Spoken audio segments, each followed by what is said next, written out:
How are you liking my King of the Wrestling Hill matchups? I'm digging it. It's almost weird we haven't done this sooner, but you got to realize as much technology as often we use to do these shows is minimal. Just enough to get us by for these shows. So as we've grown over time, we've been able to unlock certain skills as you are. So this fun. The King of Hill is just filled to the brim with so much. I can't wait till the Hank Hill ass episodes get integrated. Lack thereof ass, I should say. I'm going through them because, as much as I've enjoyed my weekday mornings of waking up before work and watching King of the Hill on Comedy Central while I make and eat breakfast and clean the house, I need to expedite the process. So I've been watching the entire season. I'm up through second season midway, almost at the end of season 2. So as I discover more and more useful quotes and scenes, I will be applying them quite liberally. The whole episode where I found I actually have a bunch of clips too that I pulled recently that I'm going to turn into something. I just don't know what yet. Bobby, do you know how to start a man's heart with a down power line? No. Well, there's no real wrong way. I was like, I know which clip to use with that. And of course, fucking cuts from Bobby. Do you know how to start a dead man's heart with a down power line? And then you see fucking Homicide getting thrown in the electrified steel cage. I'm like, see, these were moments that were made for each other. Don't tell me comedy and entertainment moments don't have soulmates, because I found them. Goddammit. Tell you, it's only a matter of time before we learn how to dispose copy and paste heads on cartoon figures' bodies. So be expecting the freaking Dolph Ziggler Goldberg showdown, and one of them was going.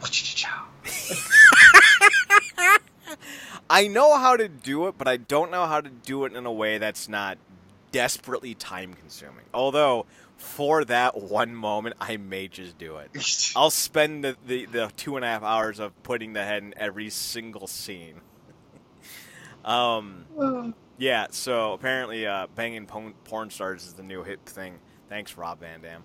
Um, but you're right. Like as we do more of these shows and we expand our base, we're forced to adapt because we used to have somebody do all this stuff for us. Now I'm just like, I can't keep waiting for people to help me out. So I have to learn things as we go along. And I don't want to use this phrase despairingly because I know it has some negative connotations, but we're basically just a monkey banging a rock with another rock trying to make shit work. Like, that's what we do. We are Yeah, not every the so most often. apt people. Yeah, when we get stuff, when we do the clips and those little comic strips and stuff, that's us sparking some fire.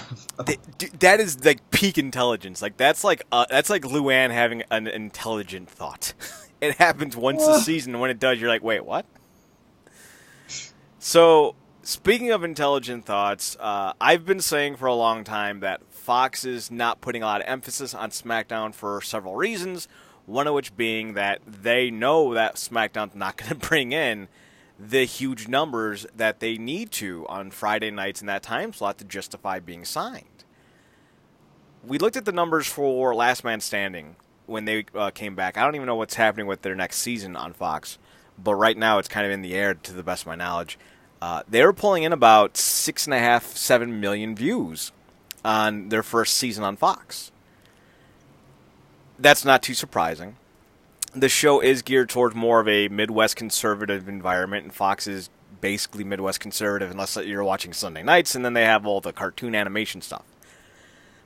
So, ideally, that should cater well to pro wrestling. It should also cater well to sports fans who are tuning in to Fox throughout the week for baseball playoff coverage, college football, and of course, pro football.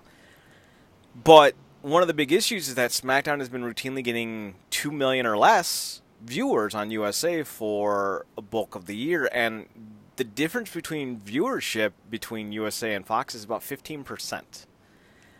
And here's the thing, we've already seen the numbers that SmackDown gets when it's on a national channel. This isn't the first time they've been on it. I know a lot of people like to say otherwise, but CW and UPN were national channels. They were in just as many homes at a certain point in time as Fox was. Maybe you're splitting hairs with like 2%, but not enough to make a discernible difference. And we know that they were, outside of the late 90s and early 2000s, they were never pulling in 6 or 7 million people for SmackDown during their height. So we know that they're not going to be hitting numbers that Last Man Standing was, and that's what they were doing at 8 o'clock. And then at 8:30 was, I don't remember what the fucking show was, but they were doing about 4.5 to 5. Then the second hour, the 9 o'clock hour, it was something like 2.5 to 3 million. So you're giving up about 3.5 to 4 million viewers across 2 hours for a wildly more expensive show, because SmackDown costs about $1 million an episode. It's a little bit less. It's like $875,000. I did the numbers on a column on the website. You can go check it out, realnerdcorp.com. A proud sponsor of this podcast, our only sponsor of this podcast. I will keep making up sponsors until we have real sponsors. God damn it! But the numbers really show that SmackDown is going to be a show that has to be done on a budget for Fox to make a profit, and that was with me thinking that they were going to be charging the same per price for the show that they were charging Last Man Standing and all the other Friday night broadcasts on Fox. Now, the numbers we got from this isn't exactly a great one-to-one comparison, because these aren't Friday night charge rates. I don't need to know what they're charging for Sunday and Monday, because the way TV breaks down is that different days and different time zones, time blocks, have different rates. Friday at 9:30 is not going to be as sought after as Monday at 8 or Sunday at 9.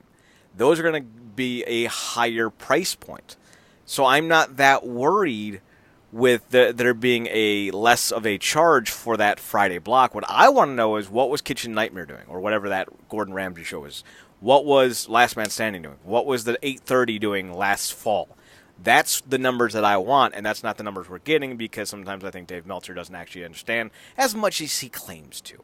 So we're using all WrestleZone tonight because Bill Pritchard's the only dude I respect in wrestling anymore. And most of these are pulled from the Observer, because of course they are. So it says here, according to the Wrestling Observer, the Masked Singer is charging $2,500 for advertising space per block, $2,300 for The Simpsons, $2,250 for Empire. What day does Empire come on? Thursday? Yeah. I think Masked Singer is Monday, and Simpsons is obviously Sunday.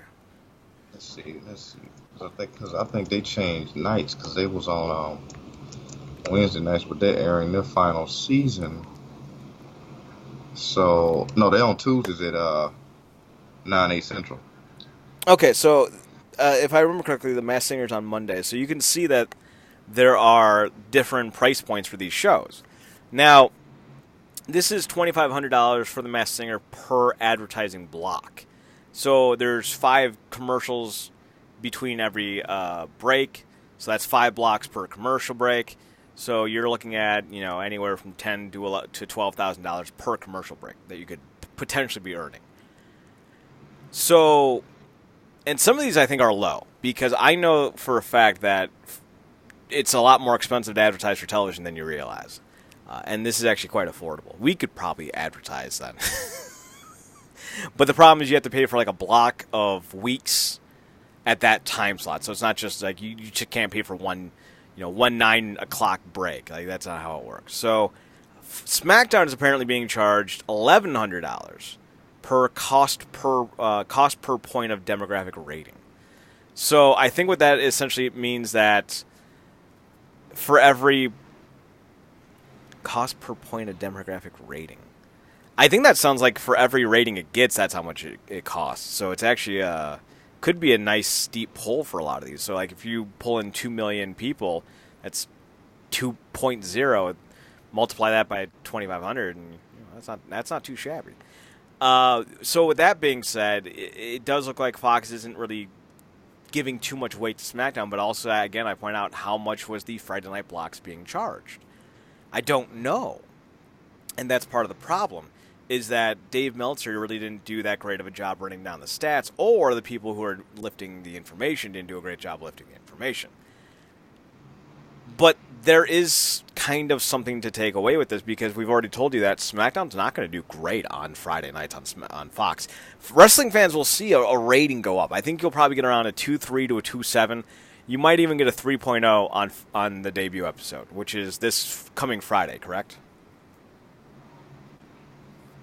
Oh, what part? SmackDown's debuting this Friday, correct? Correct. Okay. So you might see a 3.0 on that rating. 3 million viewers. But it's going to drop to about a 2.3, 2.5 throughout the rest of the fall and winter. And that should be disconcerting because, again, they're giving up about 4 million viewers for that 2-hour block. And they're not charging that high for it. So there's some concern. And I think that leads us directly into our second story, which is, I think, a reason why they're going out and doing this. Fox wants a very sports-like broadcast from SmackDown, which is actually something I'm excited for because I've been saying for a long time, I think pro wrestling needs to, again, be presented as a sport. I think that's when it works its best because we've been sitting here watching New Japan for the last 2 or 3 years pretty regularly. And I don't want to speak for you, Marcus, but I thoroughly enjoy the product.